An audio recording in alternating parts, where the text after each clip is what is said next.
Now let's have a look at the criticisms faced by the doctrine of balanced growth. One of the primary criticisms is that you're talking about underdeveloped economies which already lack sufficient capital, they lack sufficient skills, they do not have cheap power or cheap finance. Often, even the necessary raw materials may be in short supply because the level of development or the stage of development of these economies is quite low. So, in an economy like this, if you're simultaneously setting up several different industries, as all these industries will compete for the same cheap power, for the same finance, for the same raw materials, it is more likely to raise the cost of production. And if the production costs increases, your economic efficiency is going to reduce.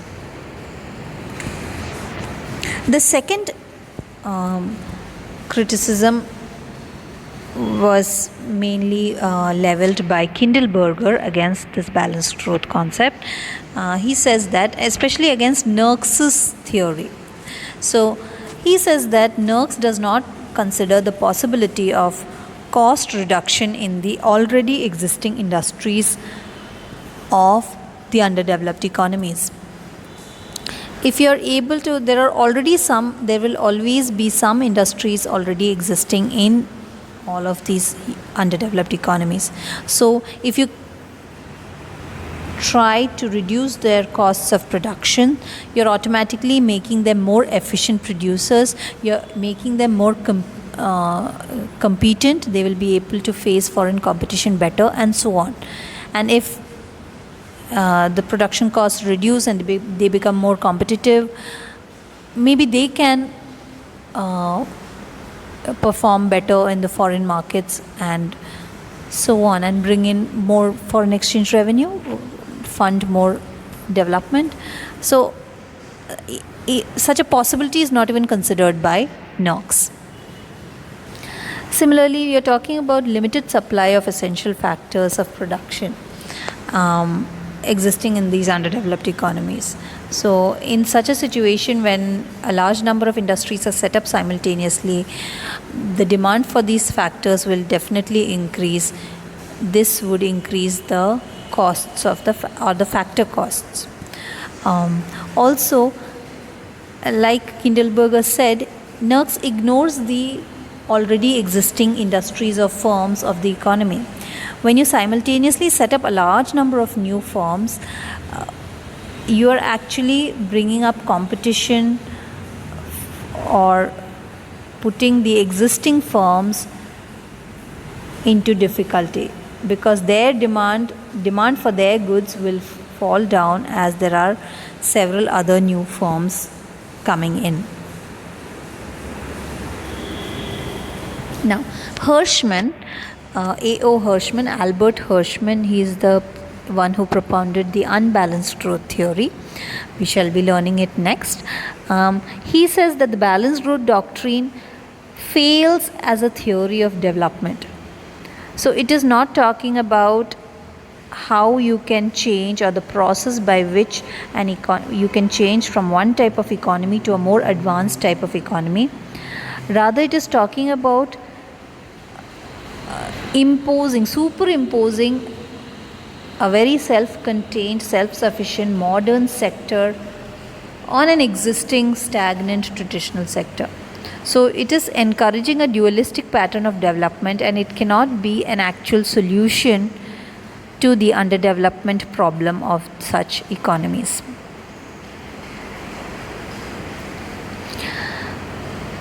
Another very justified criticism is that it is beyond the capabilities of the underdeveloped economies.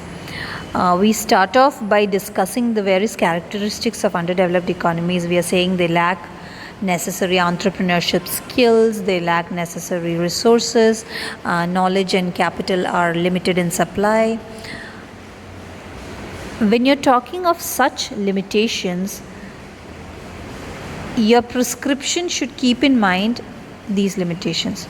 But in the end, the balanced growth doctrine says simultaneous injection of investment in several different sectors.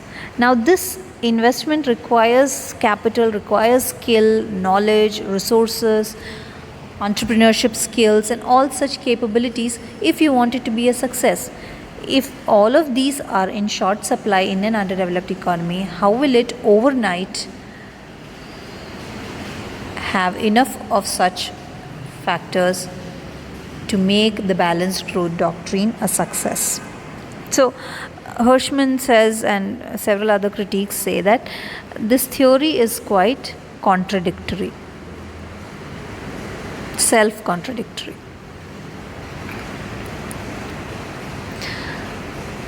Again, similar criticisms, they talk about the disproportionality in the factors and shortage of resources,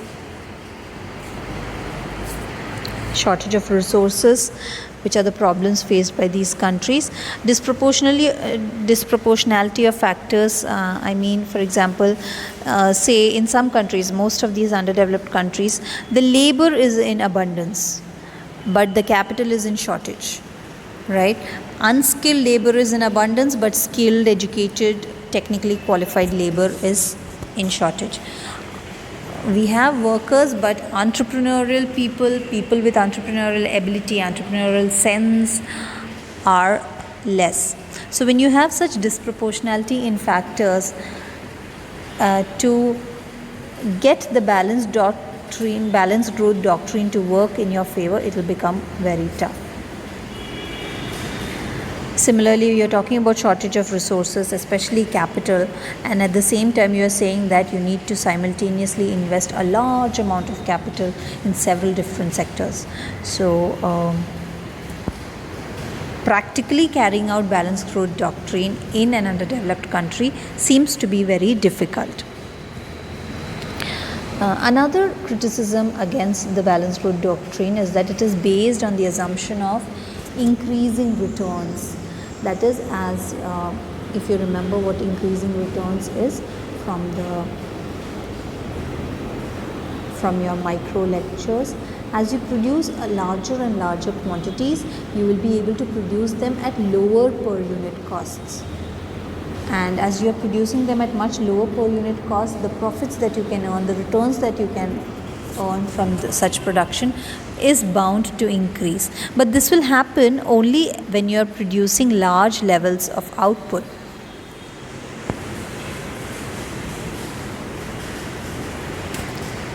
Right? So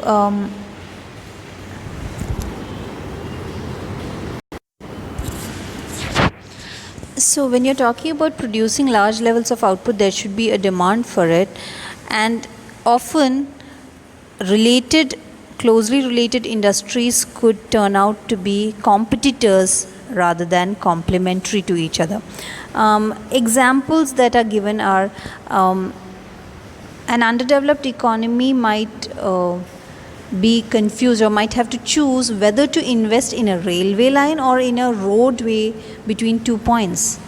This is because such infrastructure projects give you returns and higher returns when you have more people using them or more output being produced.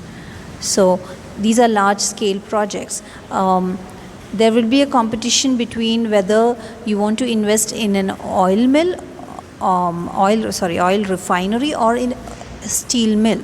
If you invest in both, it is likely that since both these projects will give you higher returns at large levels of output production, between the two of them there might be competition for, say, the same resources, the same skills, the same capital, and so on. So if you do set up both of these lumpy investments together simultaneously, rather than having the advantage of increasing returns, you might actually face decreasing returns due to greater competition between the two projects, more bottlenecks, lack of enough raw materials, factor shortage, and so on. Now, capital lumpiness, that is, you cannot inject capital in small doses. It has to be done in form of minimum amount dose. That is often cited as a reason why we need this investment to be made simultaneously and in large amounts. But if you look at the experience of countries which are already developed currently in the world right now, you can see that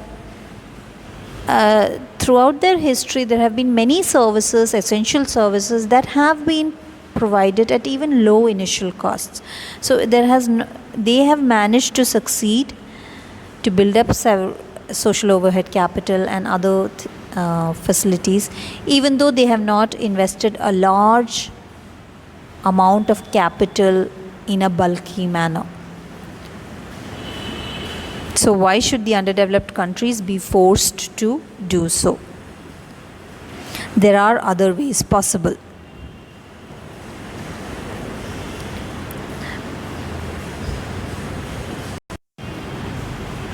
Another criticism that they say is that balanced growth is not essential for inducing investment. NERC says that if you simultaneously invest across different industries, you can enlarge the size of the market, and if the market size is enlarged, it is automatically an inducement for private investment. But instead of doing that, even if you have the government stepping in, an autonomous public investment which is income generating as well as capacity increasing, even that can ensure that the market size is enlarged enough to induce the private sector to invest. So rather than investing simultaneously across different sectors, if the government decides to step in and invest in a large project which generates more income in the economy, which also increases production capacity, that can also do the same trick. And it would be cheaper, definitely. Okay, this criticism is leveled particularly against NERC's version of the balanced growth doctrine. If you remember, NERC had said that the balanced growth doctrine does not mean that the government has to have all the power and all the decision making authority. In fact, he said that the government does not need any inducement to invest. So in fact, the need to enlarge the size of the market to induce private investment, which is the main or central point of the balanced growth doctrine, means that it is a doctrine meant for a large and important role being played by the private sector enterprise. So NERC was more in favor of the private sector enterprise leading the development process, aided by certain incentives or steps that is being taken by the government. So he plays or gives more importance to the private sector enterprise. So he does not really talk about government coordination and planning and or the 5-year plans and so on. But other development economists and other even balanced growth proponents point out that for this doctrine to be effectively implemented, for simultaneous investment to take place across a large number of sectors, it requires a lot of planning, a lot of coordination and direction by a body which is interested in solely in the benefit of the economy as a whole. So many other economists point out that such a role can only be played out by or can only be carried out by the government of the economy.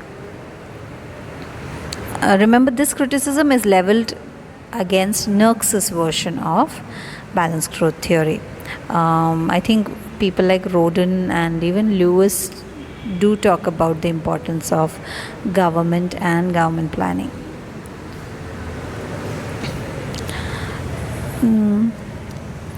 Several development economists have pointed out that the concept of the balanced growth, or the doctrine of the balanced growth approach towards development, is more applicable to the developed countries, which are rich in capital as well as other resources, rather than the underdeveloped countries which are lacking in almost everything: capital, resources, technology, skills, and so on. So what they actually say is the doctrine of balanced growth is more of a prescription for economies that have already developed and reached a certain stage, and it shows them the way forward. However, it is not an apt or a correct prescription for an economy which is poor, underdeveloped, and stuck in a low per capita income level trap. Right? So they say that it's not that this theory is wrong, it is more that it is applicable to countries that have already reached a certain stage of development.